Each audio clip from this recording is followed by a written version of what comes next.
अरे तनु, तू आ गेलू? आवा आवा।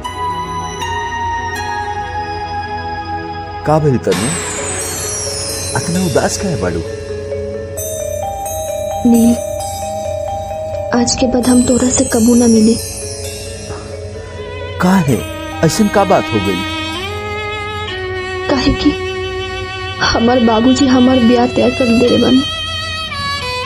हमार ब्याह कल ही हो, यही से तू हमके भूल जा और अपन घर भी बसा ला।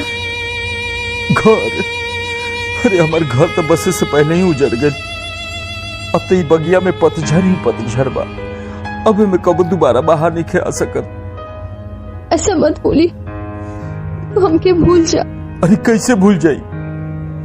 अब ये जिंदगी में तारा अलावा दोसर केहू नहीं आ सकत। नहीं हो सकत ऐसा।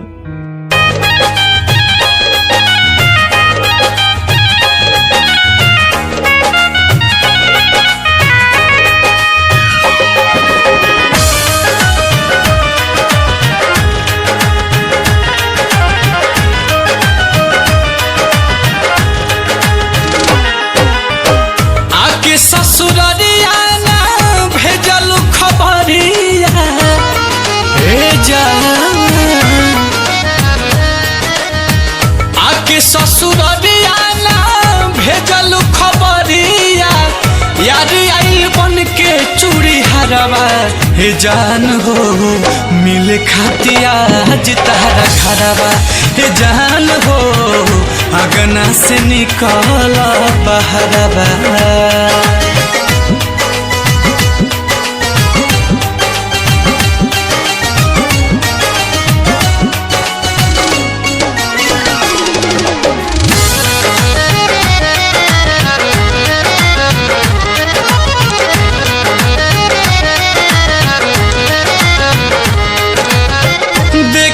नजर से अपना आईनी कौना भेष में केहू नहीं जनी है तुहरा पियावा के देश में।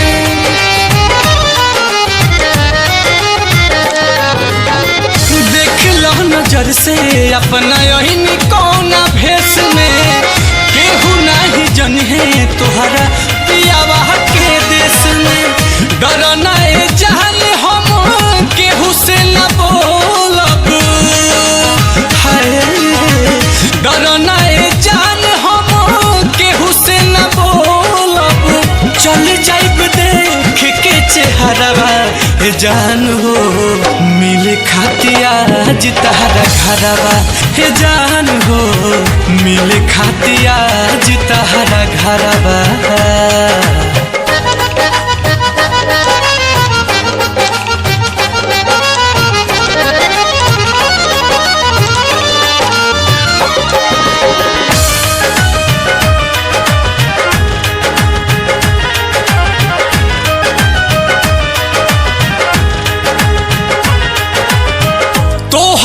पसंद के लिहनी चूड़िया कंगनवा पहन लिह तू हमरे हाथे इहे यारा मनवा।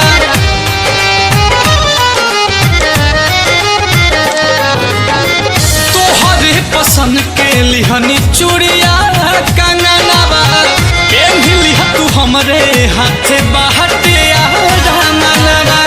अमन अल बेहला के रहलू ना नसीब में, अमन अल बेहला के रहलू ना नसीब में। नील कमल के धैलू खराबा हे जान हो अगना से निकल बहरवा हे जान हो अगना से निकल बहरवा।